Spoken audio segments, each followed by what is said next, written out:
உன்னை வந்து முதுகுல குத்துறவனை பார்க்கிறாரு, உனக்கு எதிராக சதி செஞ்சவனை பார்க்கிறாரு. இப்ப அவருக்குள்ள ஒரு வைராக்கியம் வருது, இவங்க முன்னாடி இவனை ஆசீர்வதிச்சே ஆகணும்டா.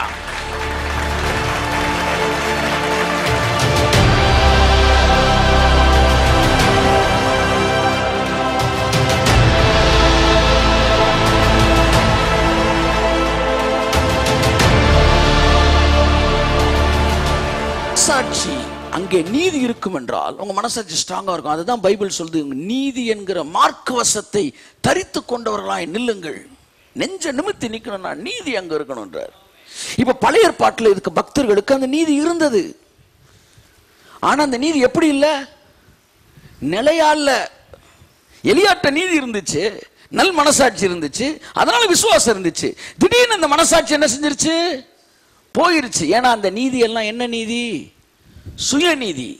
சுயநீதி இருந்தனால அது குறையும், அது கூடும். ஒரு நாள் நல்லா இருக்கும், ஒரு நாள் குறைவா இருக்கும். அதனால அந்த நீதி கூட குறைய கூட குறைய இவனுடைய நல்மனசாட்சியும் கூடும். காலையில நல்ல வேண்டான், சாயந்தரம் கெட்ட வேண்டான், அடுத்த நாள் நல்ல வேண்டான், அதுக்கு அடுத்த நாள் கெட்ட வேண்டான்.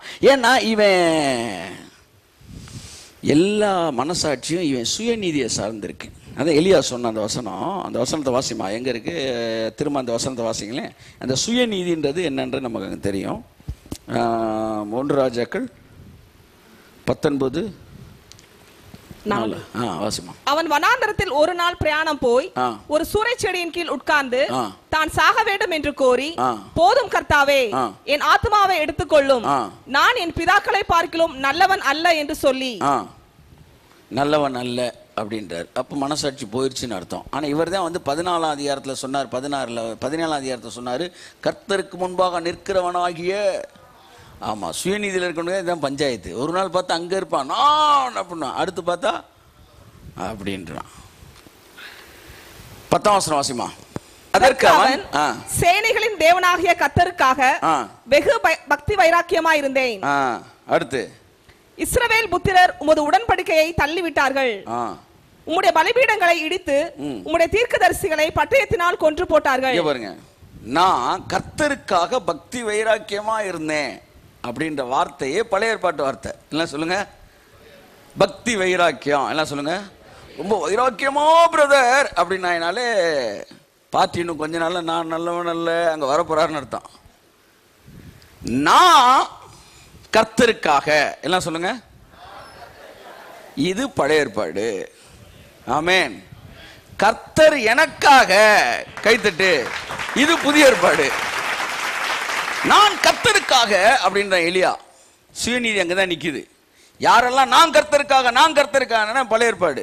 ஆனா தாவீது தெளிவானவன், கர்த்தர் எனக்காக யாவும். அடுத்து சொல்றான், நான் சேனைகளின் கர்த்தருக்காக பக்தி வைராக்கியமாய் இருந்தேன். யாரெல்லாம் நான் ரொம்ப வைராக்கியமா தேவனுக்காக, நான் வைராக்கியம் அது பழைய ஏற்பாடு. ஆனா புதிய ஏற்பாடு என்ன சொல்லுது, ஏசாயா தீர்க்கதரிசி சொல்லுது, தேவனாய சேனைகளின் தேவனாய கர்த்தருடைய வைராக்கியம், கர்த்தருடைய வைராக்கியம் உனக்கு இதை செய்யும். கைத்தட்டு, ஹல்லேலூயா.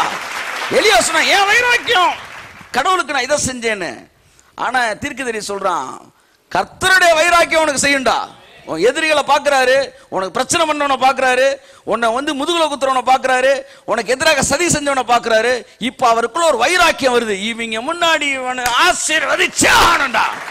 ஓ, நான் உயர்த்தப்படுவது என்னுடைய வைராக்கியத்தில் அல்ல, அவர் என் மீது வைத்த வைராக்கியத்தினாலே. This is new testament. அடுத்து அவன் சொல்றான், சேனைகளின் தேவனாய கர்த்தருக்கு முன்பாக நிற்கிறவனாகிய நான். எல்லாம் சொல்லுங்க, அப்படின்னாலே பழைய ஏற்பாடு. நின்னுகிட்டே இருந்தா கால் வலிச்சிடும். நாங்க உன்னதங்களில் அவரோடு கூட கைத்தட்டு. ஓல்டு டெஸ்டமெண்ட் நிக்குது, நியூ டெஸ்டமெண்ட் உட்காருது. பழைய ஏற்பாட்டு ஃபெய்த் நிக்கிறது, புதிய ஏற்பாட்டு ஃபெய்த் உட்கார்றான். நின்னுகிட்டே இருந்தனாலதான் எலியா கால் வலிச்சிருச்சு. அடுத்து சொல்லலாம், சேனைகளின் தேவனாய கர்த்தருக்கு வெகு பக்தி வைராக்கியமாக இருந்தேன். 17:1 சொல்றாரு, நான் கர்த்தருக்காக கர்த்தருடைய சமூகத்தில் நிற்கிறவனாகிய நான் என்பது பழைய ஏற்பாடு. புதிய ஏற்பாடு வாசம் நீங்க சொல்லுங்க பார்ப்போம். நான் அல்ல, கிறிஸ்துவே என்னில் வாசமா இருக்கிறார்.